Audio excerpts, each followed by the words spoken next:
Ini argumentasi apa untuk jangankan soal pasal, apalagi buku. Buku itu mau tampilkan di mana? Buku itu kalau nanti mau digunakan sebagai barang bukti sudah nggak bisa lagi, sudah P21, sudah tutup. Respon, mau jadi apa dia? Jangankan ahli, saksi pun tidak layak untuk dikualifikasi sebagai saksi. Assalamualaikum warahmatullahi wabarakatuh. Waalaikumsalam warahmatullahi wabarakatuh. Mas Roy dan Dr. Tifa itu dikenakan 4 hal. Satu, secara berurutan ya. Satu adalah fitnah dengan ancaman hukuman 3 tahun. Kemudian 2 adalah pencemaran nama baik dengan ancaman hukuman 9 bulan.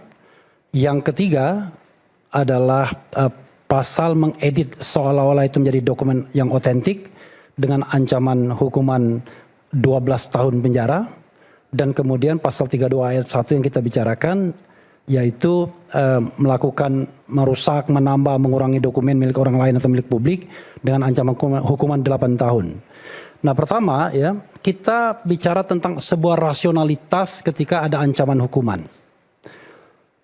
Core business dari kasus ini adalah ada orang yang merasa difitnah dan dicemarkan nama baiknya. Dan difasilitasi oleh KUHP. Dengan fasilitas ancaman hukuman 3 tahun dan kemudian 9 bulan untuk pencemaran nama baik. Tapi yang perlu dipahami adalah untuk fitnah itu ada kesempatan bagi yang dituduh atau didakwa untuk membuktikan bahwa apa yang dikatakannya tidak fitnah. Karena itu kita mengatakan nggak bisa Anda kemudian menuding orang fitnah tetapi tidak pernah ada pembuktian bahwa ijazah itu palsu atau asli. Itu satu soal. Tapi yang jadi masalah adalah ketika semua rakyat di Republik ini berbicara tentang fitnah, pencemaran nama baik, logikanya melompat. Tiba-tiba ada edit dokumen, ada manipulasi dokumen dengan ancaman hukuman 8 sampai 12 tahun penjara. Dan itu di-entertain dalam tanda kutip ya, saya katakan. Nah sekarang kalau kita kembali kepada pasal 32 ayat 1, kita bicara sebuah rasionalitas pemidanaan. Coba tampilkan pasal itu. Apakah kemudian itu sesuai dengan apa yang dilakukan oleh baik Mas Roy maupun Dr. Tifa? Ya, oke. Saya bacakan biar tidak membuang waktu. Kalau udah nanti langsung ditampilkan aja ya. Oke. Nanti ditampilkan. Pasal 32, setiap orang, ini Undang-Undang Nomor 11 Tahun 2008. Setiap orang dengan sengaja dan tanpa hak, itu biasa ya. Atau melawan hukum dengan cara apapun, perbuatannya adalah mengubah, menambah, mengurangi, melakukan transmisi, merusak, menghilangkan, memindahkan, menyembunyikan suatu informasi elektronik dan atau dokumen elektronik milik orang lain atau milik publik. Tuh, tampilkan. Nah, saya berdiri aja. Boleh, silakan.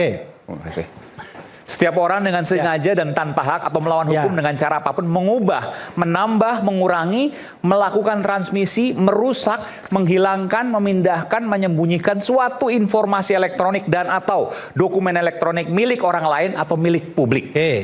Kalau kita bicara bahasa Indonesia dan ataunya ada di mana? Dan ataunya ada di informasi elektronik dan dokumen elektronik gitu ya, dan ataunya. Tapi kalau kita lihat koma-koma ini seperti perbuatan yang akumulatif. Kalau seandainya tidak akumulatif berarti formulasi pasal ini keliru. Yang kedua adalah, saya baca 2 dan 3 biar ada satu kesatuan. Setiap orang dengan sengaja dan tanpa hak atau melawan hukum dengan cara apapun memindahkan atau mentransfer informasi elektronik dan atau dokumen elektronik kepada sistem elektronik orang lain yang tidak berhak. Kurang lebih sama ya, perbuatan mentransfer atau transmisi. Ini 12 tahun semua nih ya? Ini yang 8 tahun. Oke. Kemudian terhadap perbuatan sebagaimana dimaksud pada ayat 1 ya. Kemudian yang mengakibatkan terbukanya suatu informasi elektronik dan atau dokumen elektronik yang bersifat rahasia.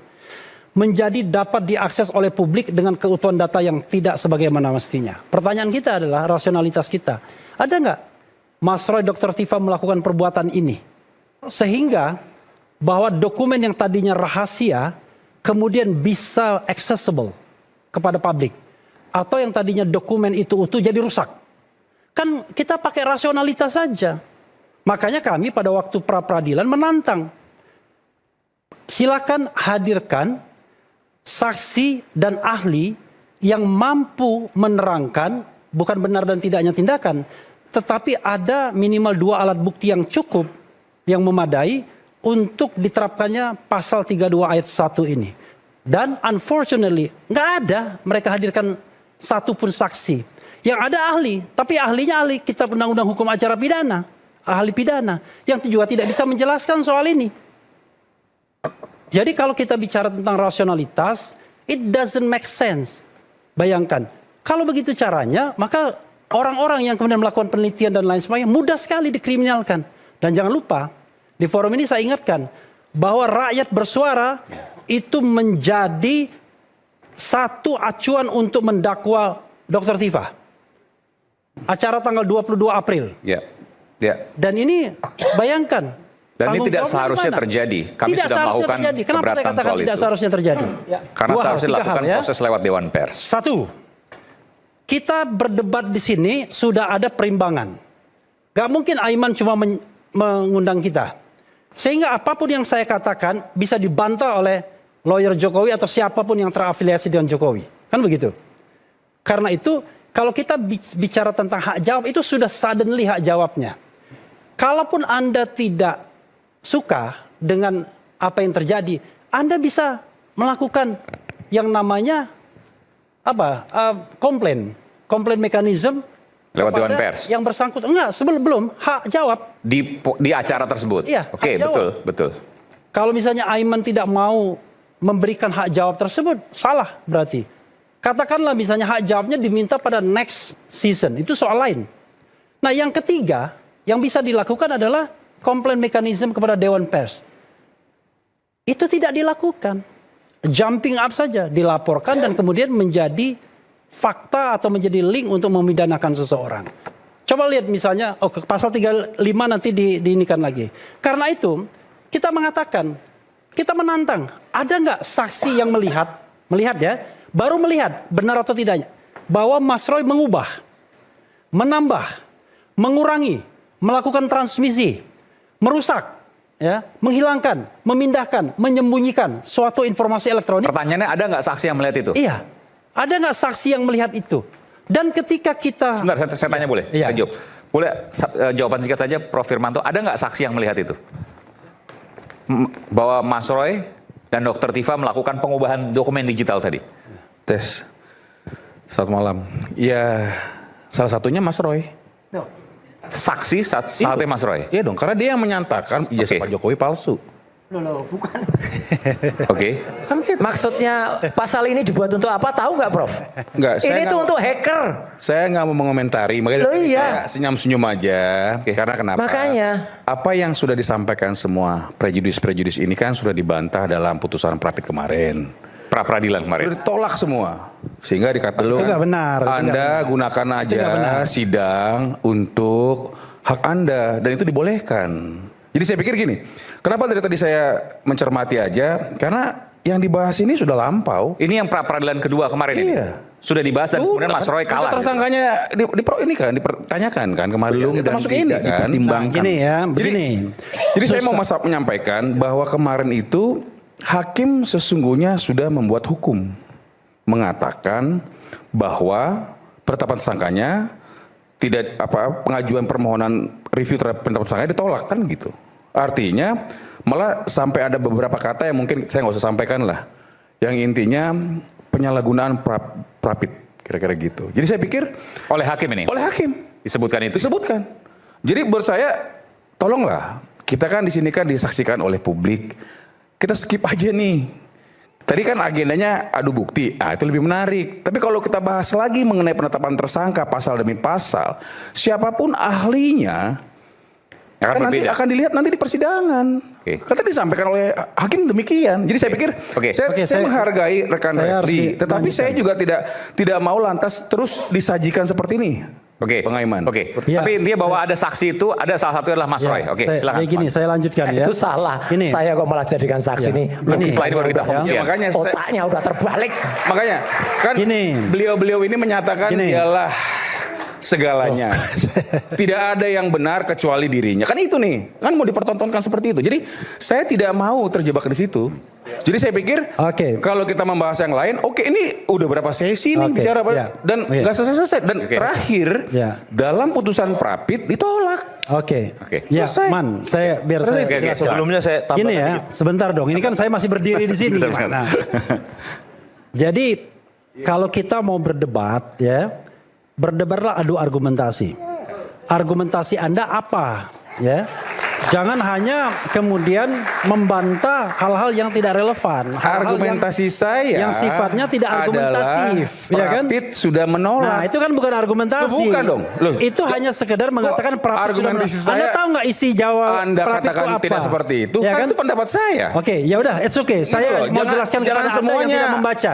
Jangan semuanya Anda seperti itu, nggak boleh. Saya mau jelaskan kepada Anda ya. Jadi gini, Man ya. Kita harus membedakan antara pokok perkara dan Prapit. Dalam Prapit itu kita tidak mempermasalahkan apakah tindakan ini benar atau tidak. Kita baru menantang apakah ada orang yang bisa menjadi saksi dan ahli yang menerangkan bahwa Mas Roy dan Dr. Tifa melakukan perbuatan-perbuatan yang dikatakan di sini. Kami pada waktu Prapit itu mengeluarkan atau ada 4 saksi kami, ya. 4 saksi tersebut kami tanyakan kepada mereka pada waktu memberikan keterangan saksi, apakah ditanya mengenai pasal 32 ayat 1. Tidak ada satupun yang mengatakan itu. Mereka mostly bicara tentang ijazah palsu Jokowi dan kemudian bicara tentang fitnah dan pencemaran nama baik. Nggak ada. 32 ayat 1 dan 35 ini jumping up. Itu faktanya. Nah, lalu kami juga menantang ahli. Ada nggak ahli yang bisa menerangkan sebuah proses yang kemudian bisa dikategorikan bahwa Mas Roy melakukan tindakan-tindakan ini. Dan dikaitkan dengan pasal 3. Bahwa dokumen yang bersifat rahasia itu menjadi dapat diakses, accessible. Jadinya pertanyaan saya adalah, misalnya untuk dokumennya Dian Sandi. Kita bisa nggak mengakses dokumen Dian Sandi itu dari awal? Dari awal kita bisa mengaksesnya kok. Bukan dokumen rahasia, lalu kemudian dikutak-katik Mas Roy jadi accessible atau rusak. Kan nggak begitu. Jadi kalau kita menegakkan hukum nggak pakai rasio, ya susah. Ya kan, pokoknya. Apalagi kalau saya menunjukkan pasal 35, itu nggak masuk akal. Pasal 35. Nah, ini ya, kalau dibilang ini perdebatan lama, belum bro. Kan belum masuk pokok perkara. Kemarin itu kita ditolak itu bukan pada substansinya. Tantangan kita tuh nggak dijawab sama hakim. Hakim menjawab apa? Hakim menjawab dengan prejudice. Apa? Ini tidak relevan. Harusnya Prapit ini diajukan ketika penetapan tersangka pada tanggal 7 November 2025. Kalau kita bicara hukum itu hak. Kalau itu misal hak kita mau gunakan tanggal 7 November kayak atau sekarang kayak sepanjang dibolehkan oleh hukum, ya nggak ada masalah. Apalagi kemudian seorang hakim mengatakan bahwa ini menunda-nunda pokok perkara. Menyalahgunakan Prapit dan lain sebagainya. Betul. Itu bukan pertimbangan hukum, itu prejudice yang seharusnya tidak boleh dibuat oleh seorang hakim. Hakim itu harus jelas, clear. Anda salah, Anda benar. Terbukti, tidak terbukti. Kalau kemudian Anda membuat sebuah pertimbangan hukum yang tidak didasarkan pada bukti persidangan, itu namanya sontoloyo. Iya. Nah, perkara kemudian soal ditolak, udahlah kita paham lah yang namanya success story Prapit itu memang tidak banyak. Dia menantang kita masuk pada tahap persidangan. Nanti kita juga buktikan tahap persidangan. Betul. Bro, saya lagi ngomong bro, nanti saya kasih kesempatan ya. Saya boleh juga bicara. Karena itu saya katakan perdebatan kita ini belum akan selesai. Jangan dibilang yang dulu. Karena secara faktanya adalah bahwa baik Mas Roy maupun Dr. Tifa sudah clear. Yaitu didakwa dengan pasal-pasal yang saya sebutkan tersebut. Ada 4 kategorinya. Fitnah, pencemaran nama baik, kemudian edit dokumen sehingga rusak dengan tidak bisa terbuka buat publik, dan kemudian edit dokumen sehingga yang tadinya tidak otentik menjadi otentik. Nah, ke dalam 4 hal itulah kami berkepentingan untuk diperdebatkan tidak hanya di pengadilan tapi juga di publik. Ngapain kita berdebat bukunya Rismond? Nggak ada gunanya bagi kami. Iya kan? Yang punya gunanya bagi kami adalah kami harus menjawab 4 dakwaan ini. Itulah guna bagi kami untuk datang saya sini. jawab nih. Tidak hanya Perdebatan kepada hukum penting, tidak hanya kepada buku ini, juga penting. Tidak hanya kepada pengadilan tapi juga kepada rakyat Indonesia. Itu yang ingin saya katakan. Makasih. Oke, Assalamualaikum warahmatullahi wabarakatuh. Baik, Mas. Tapi yang ini udah stop. Nggak lucu lagi kalau dibahas ini. Oke. Nanti dibilang bukunya nggak penting. Bukan. Kalau yang ini udah nggak lucu karena private kan sudah ditolak. Oke. Nggak apa. Tapi kan seperti tadi ya, saya sepakat tadi apa yang disampaikan oleh Bung Refli bahwa ketika bicara argumentasi maka harus dibalas dengan argumentasi. Nggak apa-apa. Seperti juga nanti tentu buku. Ya, ini Buku. Bung Rismon punya argumentasi juga harus dibalas dengan argumentasi. Siap, Mas Roy, ya? Nanti dulu Bang. Oke. Ini argumentasi apa untuk jangankan soal pasal, apalagi buku. Buku itu mau tampilkan di mana? Buku itu kalau nanti mau digunakan sebagai barang bukti sudah nggak bisa lagi, sudah P21, sudah tutup. Rismon mau jadi apa dia?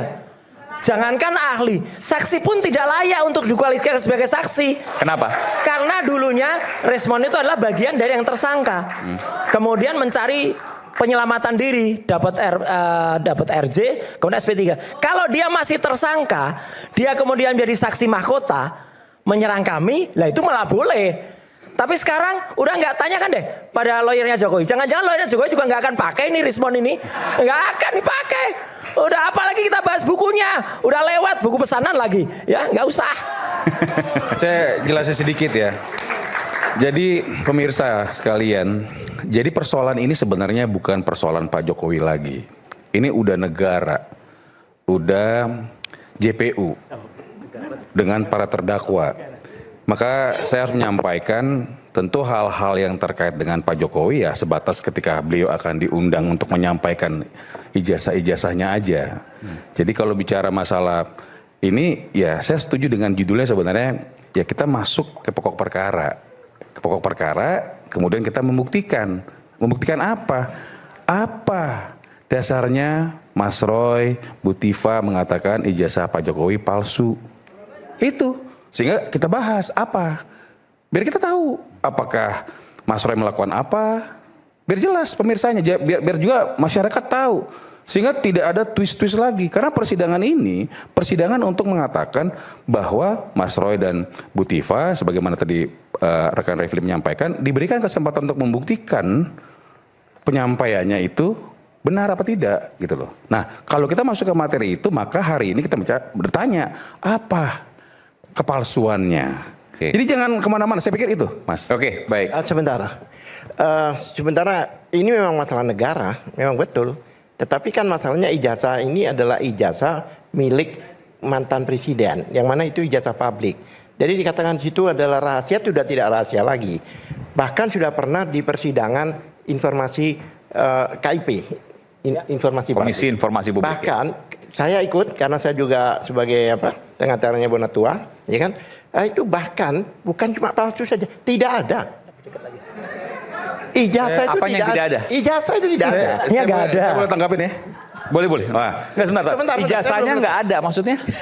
Bonatua dengan beberapa kali sidang KIP meminta sebagai saksi, kemudian kan ada fotokopinya. Ya, tapi faktanya tidak ditunjukkan, ya kan? Bahkan di Sebentar, ini kan yang diminta KPU kan? Bukan KPU diundang. KPU kan nggak nyimpan yang Setahu saya Bonatua sudah mencabut gugatannya. Dan itu dihadirkan untuk membawa bukti-bukti. Oke. Mereka dihadirkan, itu tidak dibawa bukti-bukti itu dan tidak ada. Bahkan yang seharusnya disimpan di arsip nasional pun juga tidak ada. Sebentar, ini kan fotokopiannya kan? Fotokopi karena Ya, KPU kan yang dilegalisir kan? betul. Ya. Ini kan yang itu yang disimpan oleh KPU biasanya. Pada waktu persidangan ini kan dikonfirmasi. Oke. Yang bersangkutan bahkan UGM pun tidak membawa dan tidak menunjukkan dokumen-dokumen itu. Hanya menarasikan aja bahwa Jokowi pernah kuliah, Jokowi. Oke. Selama ini pernah nggak melihat bahwa menunjukkan walaupun fotokopi ijazah, tidak pernah UGM. Jadi ini kan untuk apa ya? Kebutuhan mata kan? Artinya apa ya? Apa yang ada di benak Anda di situ? UGM pun tidak pernah menunjukkan fotokopiannya. Persidangan yang berkali-kali itu, Bonatua menyimpulkan ijazahnya tidak ada. Bahkan di arsip yang seharusnya disimpan, yang namanya di kampusnya, arsip pun tidak tersimpan di sana. Andri itu biasanya menyimpan ijazah. Harusnya demikian. Asli. Atau legalisir? Iya, aslinya juga harus disimpan di sana. Saya baru tahu, ijazah saya jadi ada di Andri juga gitu. Bukan, kalau pejabat publik apalagi Kalau presiden, dia pejabat itu publik. legalisasi. Oh, oke. Ini kan masalah ini pejabat publik, Oke. ya kan? Semua itu masuk dalam sejarah karena presiden. Jadi semua presiden dokumennya sampai mungkin Iya, akte kelahirannya juga di sampai sini. sidang itu pun fotokopinya aja Andri nggak punya. Oke. Itu bahkan ada undang-undang yang menyatakan Boleh. karena tidak tersisa. Nanti saya berikan sebentar. Sebentar, ya kan? Oleh sebab itu kita menyinggung, Bang Refli tadi menyinggung undang pasal 32 itu karena disinggung oleh Jamada sebelumnya. Jadi nggak bisa dibilang ini adalah sudah lewat dan sebagainya. Karena Pak Jamada, Prof Jamada ini mengatakan bahwa pasal 32 itu maka di counter. Ya kan? Ini terbukti dari awal banyak ketidakberesan. Bahkan di persidangan pun, di dakwaan pun itu juga terlihat banyak hal-hal yang perlu dipertanyakan. Banyak ketidakberesan, termasuk juga nanti dibahas terkait dengan apa yang dianggap asli oleh Bung Rismon dan juga apa yang kemudian dari argumentasi Iya. Bung Roy dan kawan-kawan. Isu hangat kadang bikin menat, apalagi kalau tidak bisa mencerna dengan cermat. Jangan lupa secangkir kopi yang hangat dan nikmat untuk menemani kebersamaan program Rakyat Bersuara. Bersama saya Aiman Wicaksono, saya segera kembali sesaat lagi.